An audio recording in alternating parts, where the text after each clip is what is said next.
പ്രിയമുള്ള സഹോദരങ്ങളെ,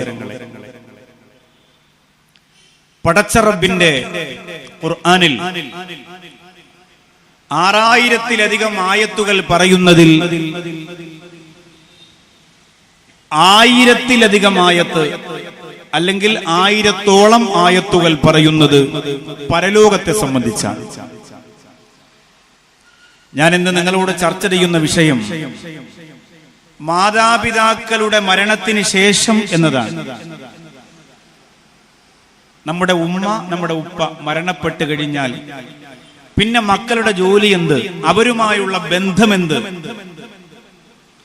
മയ്യത്ത് നിസ്കരിക്കലും ദുആയും മാത്രമാണ് എന്ന് കരുതണ്ട.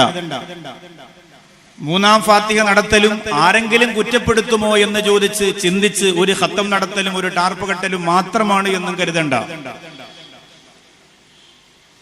ജീവിതകാലത്ത് നാം അവരെ ബഹുമാനിച്ചിരുന്ന, ആദരിച്ചിരുന്ന, ശ്രദ്ധിച്ചിരുന്ന ചില കാര്യങ്ങളിൽ ചിലതൊക്കെ അവരുടെ വഫാത്തിന് ശേഷവും നിത്യജീവിതത്തിലൂടെ നാം ശ്രദ്ധിക്കേണ്ടതുണ്ട്. ആ ഹുറുമത്ത് നാം പാലിക്കേണ്ടതുണ്ട്. ശരി, അള്ളാഹുവിന്റെ പരലോകത്തേക്ക് തന്നെ വരാം. ചുട്ടുപഴുത്ത തറയാണ് മഹ്ശറ എന്ന് ഹദീസുകളിലൂടെ, ആയിരക്കണക്കിന് ആയത്തുകളിലൂടെ അള്ളാഹുവിന്റെ ഖുർആൻ പരാമർശിക്കുന്നുണ്ട്. ആ തീ തുപ്പുന്ന മഹ്ശറയിൽ, ചെമ്പ് പഴുത്ത തറയിൽ ഭയന്ന് വിറച്ച് അള്ളാഹുവിന്റെ കോടതിയിൽ നിൽക്കുന്ന മനുഷ്യർ, സ്വർഗമാണെങ്കിൽ സ്വർഗം, ഇനി അതല്ല നരകമാണെങ്കിൽ നരകം, അതാണെങ്കിലും സാരമില്ല പടച്ചവനെ, എങ്ങനെയെങ്കിലും ഈ ഭയാനകരമായ മഹ്ശറയുടെ ഈ ഒരു തിളച്ചുമറിയുന്ന നിൽപ്പ് ഒന്ന് അവസാനിപ്പിക്കണം എന്ന് അള്ളാഹുവിനോട് മനുഷ്യർ കരഞ്ഞുകൊണ്ട് യാചിക്കുന്ന ഒരു അവസരം ഉണ്ട് പരലോകത്ത്. അവിടെ ചില മാതാപിതാക്കളെ അല്ലാഹു സുബ്ഹാനഹു വ തആല പ്രത്യേകിച്ച് സൽക്കരിക്കുന്നു. ചില മാതാപിതാക്കൾക്ക് പ്രത്യേക ദറജകൾ കൊടുക്കുന്നു. ചില മാതാപിതാക്കൾക്ക് പ്രത്യേക സ്ഥാനമാനങ്ങൾ കൊടുക്കുന്നു. ആ മാതാപിതാക്കൾ അല്ലാഹുവിനോട് ചോദിക്കുന്നു, മലക്കുകളോട് ചോദിക്കുന്നു, അന്നാലി ഹാദിഹി, ഞങ്ങൾക്കിത് എവിടുന്ന് കിട്ടിയതാണ്? ഞങ്ങൾക്കിത് എങ്ങനെ കിട്ടിയതാണ്? എന്ത് നന്മയാണ് ഞങ്ങൾ അതിനു വേണ്ടി ചെയ്തത്? ആ സമയത്ത് അല്ലാഹുവിന്റെ മുത്ത് റസൂൽ സല്ലല്ലാഹു അലൈഹി വസല്ലമ തങ്ങൾ തന്റെ പ്രിയങ്കരരായ സ്വഹാബത്തിന് പറഞ്ഞു കൊടുക്കുകയാണ്. ആ സമയത്ത് മലക്കുകൾ അവരോട് പറയും, നിങ്ങളുടെ മരണത്തിന് ശേഷം നിങ്ങളുടെ പ്രിയപ്പെട്ട മക്കൾ നിങ്ങൾക്ക് വേണ്ടി ചെയ്ത ഇസ്തിഗ്ഫാർ, അല്ലാഹുവേ എന്റെ ഉപ്പാക്ക് പുറത്തു കൊടുക്കണേ റബ്ബേ, എന്റെ ഉമ്മാക്ക് പുറത്തു കൊടുക്കണേ തമ്പുരാനെ. നല്ല സന്തോഷമുണ്ടാകുന്ന സമയത്ത് മാറിയിരുന്നു കൊണ്ട് തന്നെ പ്രസവിച്ച പൊന്നാര ഉമ്മയെ ഓർത്തുകൊണ്ടൊരു മകൻ പറയുന്നു, അല്ലാ എന്റെ പൊന്നാര ഉമ്മച്ചിക്ക് മഗ്ഫിറത്ത് കൊടുക്കണേ അല്ലാ. മരണപ്പെട്ട അന്നത്തെ ദിവസം മാത്രമല്ല, മരണപ്പെട്ട് 3-4 ദിവസം കഴിഞ്ഞാലും മാത്രമല്ല, എത്ര വർഷങ്ങൾ കഴിഞ്ഞാലും മനോമുഖരത്തിന്റെ ഉള്ളറയിൽ സ്നേഹവായ്പുകൾ മുഴുവനും സമ്മാനിച്ച തന്റെ പൊന്നാര ഉമ്മയുടെ ഓമനത്തം തുളുമ്പുന്ന ഭൂമുഖത്തെ മനസ്സിൽ കൊണ്ടുവന്നിട്ട് ആ പൊന്നാര ഉമ്മയെ ഓർത്തുകൊണ്ട് മഗ്ഫിറത്ത് ചോദിക്കുന്ന പൊന്നുമോൻ. ഉപ്പായുടെയും അവസ്ഥ എങ്ങനെ തന്നെയാണ്. അല്ലാഹുവേ, ഈ വിരൽ തുമ്പ് പിടിച്ചുകൊണ്ട് ആലങ്കോട് പള്ളിയുടെ മുമ്പിലൂടെ എന്നെ കൊണ്ടുപോയ ഉപ്പയാണ്. തറാവീഹിന് എന്നെ കൊണ്ടുപോയി സഫിലിരുത്തിയ ഉപ്പയാണ്. നോമ്പ് തുറക്കാൻ എന്നെ കൊണ്ടുപോയി കാരക്ക എടുത്ത് കയ്യിൽ വെച്ച് തന്ന ഉപ്പയാണ്. അത്താഴത്തിന് വേണ്ടി എന്നെ വിളിച്ചുണർത്തിയ ഉപ്പയാണ്. അല്ലാഹുവിന്റെ ദീനീ നസീഹത്ത് കേൾക്കാ പള്ളിയിൽ നിന്ന് ബുറുദ ഇങ്ങനെ കേട്ടുകൊണ്ടിരിക്കുമ്പോ വീട്ടിൽ നിന്ന് എന്നെയും പിടിച്ചുകൊണ്ട് എന്റെ പൊന്നാര ഉപ്പ നടന്നു വന്ന രംഗം ഞാൻ ഓർത്തുപോവുകയാണ്. അതുകൊണ്ട് ജീവിതത്തിന്റെ എല്ലാ മേഖലകളിലും അവൻ അവിടെ ഇരുന്നു കൊണ്ട് പറയുന്ന റബ്ബേ, എന്നെ വേദനയോടെ പ്രസവിച്ച, എത്ര കഷ്ടപ്പാട് അനുഭവിച്ച, എത്ര ത്യാഗം സഹിച്ച എന്റെ പൊന്നാര ഉമ്മ നീ പുറത്തു കൊടുക്കണേ അല്ലാ. സ്നേഹം കൊണ്ട് എന്നെ പരാജയപ്പെടുത്തിയ, എന്നെ തോൽപ്പിച്ചു കളഞ്ഞ എന്റെ പ്രിയപ്പെട്ട ഉപ്പ, ആ ഉപ്പാക്ക് നീ പുറത്തു കൊടുക്കണേ അല്ലാ. നിത്യജീവിതത്തിൽ മാതാപിതാക്കൾക്ക് വേണ്ടിയിട്ട് നടത്തിയ പ്രാർത്ഥനകള്, ഇസ്തിഗ്ഫാറുകള്, അതാ മാതാപിതാക്കൾക്ക് നാളെ പരലോകത്ത് വലിയ സ്ഥാനം വാങ്ങിക്കൊടുക്കാൻ കാരണമായി. അള്ളാന്റെ പരിശുദ്ധ ഖുർആൻ പറയുന്ന ഒരായത്തുണ്ട്. അത് ആര് പറയുന്നതായിട്ടാണ് ഖുർആൻ പറയുന്നത്? ഖലീലുല്ലാഹി ഇബ്രാഹിം, ഖലീലുല്ലാഹി ഇബ്രാഹിം നബി അലൈഹിസ്സലാം അല്ലാഹുവിനോട് പറയുന്നുണ്ട്, റബ്ബന ഗഫിർലി വലിവാലിദയ്യ വലിൽ മുഅ്മിനീൻ യൗമ യഖൂമുൽ ഹിസാബ്. അല്ലാഹുവിന്റെ ഖുർആനാണ്. മാതാപിതാക്കൾക്ക് വേണ്ടി ഞങ്ങൾ ദുആ ചെയ്യൂല, വാപ്പാക്കും ഉമ്മാക്കും വേണ്ടി അവർ ചെയ്തത് അവർ കൊണ്ടുപോയി, ഇനി അവർക്ക് പുറത്തുവിടുന്ന് പറഞ്ഞിട്ട് കാര്യമില്ല, നമുക്ക് നമ്മുടെ കാര്യം, മാതാപിതാക്കൾക്ക് അവരുടെ കാര്യം എന്ന് പറഞ്ഞ് എഴുതി തള്ളരുത്. അള്ളാന്റെ ഖുർആൻ പരിശുദ്ധ ആയത്ത് ഖലീലുല്ലാഹി ഇബ്രാഹിം നബി അള്ളാനോട് പറയുന്നു, റബ്ബന ഗഫിർലി വലിവാലിദയ്യ, പടച്ചവനെ എനിക്ക് പുറത്തു തരണം, എന്റെ പുന്നാര ഉമ്മ, എന്റെ പ്രിയപ്പെട്ട ഉപ്പ നീ പുറത്തു കൊടുക്കല്ലാ.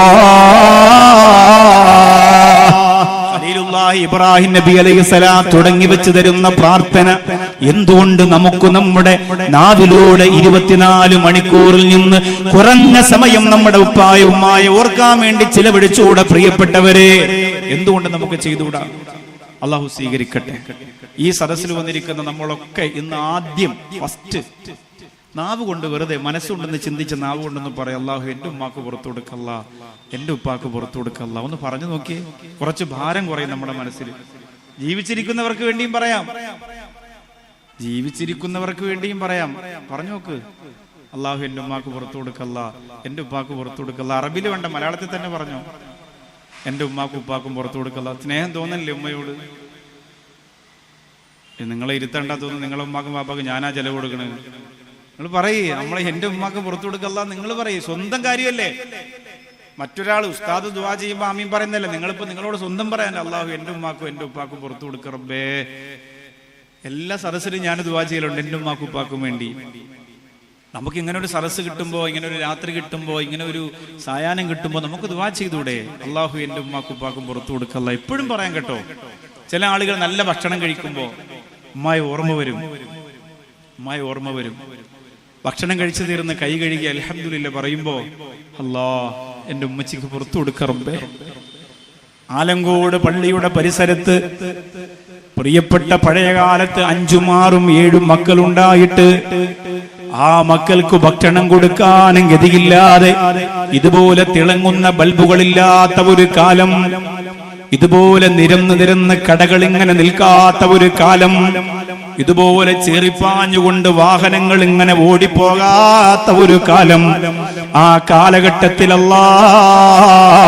മുതലാളിമാരുടെ ഭവനത്തിൽ പോയി യാചിച്ച് നിന്നുകൊണ്ട് കിട്ടുന്ന തേങ്ങയും യാചിച്ച് നിന്നുകൊണ്ട് കിട്ടുന്ന കപ്പയും ചക്കയും ഒക്കെ കൊണ്ടുവന്ന് മക്കളെ വളർത്തിയ പ്രിയപ്പെട്ട ആ പൊന്നാര ഉമ്മയെ ഇന്ന് ഫാസ്റ്റ് ഫുഡിന്റെ അകത്തളത്തിൽ കിടന്ന് ആനന്ദിക്കുമ്പോ, ആറാടുമ്പോ ആ പ്രിയപ്പെട്ട മക്കളൊന്ന് ഓർക്കുന്നു, അല്ലാ ഞാൻ പട്ടിണി കിടന്നപ്പോ കൂടെ കരഞ്ഞ എന്റെ പൊന്നാര ഉമ്മ, എനിക്ക് വേണ്ടി കഷ്ടപ്പെട്ട എന്റെ പ്രിയപ്പെട്ട ഉമ്മ, നീ പുറത്തു കൊടുക്കണേ അല്ലാ. ഓർക്കണം നമ്മളവരെ. അവരെ ഓർക്കാതെ എന്ത് ബറക്കത്ത്, അവരെ ഓർക്കാതെ എന്ത് ഐശ്വര്യം. മഹാനായ അലി ഇബ്നു അബീ ത്വാലിബ് റളിയല്ലാഹു തആല അൻഹുവിനോട് ഒരു സംഘം വന്നിട്ട് പറയുന്നു, തങ്ങളെ നിങ്ങൾ അറിവിന്റെ പട്ടണത്തിന്റെ കവാടമല്ലേ? അലി റളിയല്ലാഹു അൻഹു എങ്ങനെയാണ്? അലി റളിയല്ലാഹു അൻഹുവിന്റെ മുമ്പിൽ വന്നിട്ട് പറയുന്നു, തങ്ങളെ ഞങ്ങൾക്കൊരു മാർഗം പറഞ്ഞു തരൂ തങ്ങളെ. എന്ത് ചെയ്താലും പരാജയമാണ്, ഏത് കച്ചവടം ചെയ്താലും പൊളിഞ്ഞു പോവുകയാണ്, ദാരിദ്ര്യമാണ് തങ്ങളെ, കഷ്ടപ്പാടാണ് തങ്ങളെ, അതുകൊണ്ട് അതിനൊരു പ്രതിവിധി പറഞ്ഞു തരുമോ? മഹാനായ അലി ഇബ്നു അബീ ത്വാലിബ് റളിയല്ലാഹു തആല അൻഹു പറഞ്ഞു കൊടുക്കുന്ന പ്രതിവിധി എന്താ? അള്ളാന്റെ റസൂലിന്റെ ഭൂമരത്തണലിൽ ജീവിച്ചു വന്ന അലി റളിയല്ലാഹു അൻഹു ചോദിക്കുന്നു, നിന്റെ വീട്ടിന്റെ അകത്തിരുന്നു കൊണ്ട് നിന്റെ മാതാപിതാക്കൾക്ക് നീ ദുആ ചെയ്യലുണ്ടോ? നിന്റെ വീട്ടിന്റെ അകത്തിരുന്നു കൊണ്ട് നിന്റെ ഉമ്മാക്കും ഉപ്പാക്കും വേണ്ടി നീ ദുആ ചെയ്യലുണ്ടോ? ആ വന്നയാള് പറഞ്ഞു, തങ്ങളെ ഞാൻ ഒരുപാട് എന്റെ മാതാപിതാക്കൾക്ക് ദുആ ചെയ്തിട്ടുണ്ട്, പക്ഷേ വീട്ടിലിരുന്ന് ദുആ ചെയ്തിട്ടുണ്ടോ എന്ന് ചോദിച്ചാ സംശയമാണ്. മഹാനായ അലി ഇബ്നു അബീ ത്വാലിബ് റളിയല്ലാഹു തആല അൻഹു അവരോട് പറഞ്ഞത്, നിങ്ങളുടെ വീട്ടിന്റെ അകത്തിരുന്നു കൊണ്ട് ഉമ്മാക്കും ഉപ്പാക്കും നിങ്ങൾ ദുആ ചെയ്യലുണ്ടോ? അത് വീടിന്റെ ബറക്കത്തിന്റെ കവാടമാണ്, അത് വീടിന്റെ അഭിവൃദ്ധിയുടെ കവാടമാണ്, അത് വീടിന്റെ ഐശ്വര്യത്തിന്റെ കവാടമാണ്. അങ്ങനെ ചെയ്യുന്നവർക്ക് അല്ലാഹു ദാരിദ്ര്യം കൊടുക്കൂല, കഷ്ടപ്പാട് കൊടുക്കൂല. മഹാനായ അലി ഇബ്നു അബീ ത്വാലിബ് റളിയല്ലാഹു അൻഹു പറഞ്ഞു കൊടുക്കലാണ്, മരണപ്പെട്ട് കഴിഞ്ഞാ പിന്നെ ഞാനും നിങ്ങളും നമ്മുടെ മാതാപിതാക്കളെ കൊണ്ടുവന്ന് ഖബറടക്കിയിട്ട് ഉമ്മയാണ് ഉപ്പയാണ് എന്നൊരു ബോധമില്ലാതെ, ഒരു ഓർമ്മയില്ലാതെ, അല്ലാഹുവേ പിന്നീടുള്ള ജീവിതം അവരെ മറന്നിട്ടാണെങ്കിൽ അല്ലാഹുവിന്റെ റസൂൽ പറഞ്ഞ ഈ ഹദീസിന് പിന്നെ യാതൊരു അർത്ഥവുമില്ല. വലദുൻ സാലിഹുൻ യദ്ഊ ലഹു, അവർക്ക് വേണ്ടി ദുആ ചെയ്യുന്ന മക്കള്.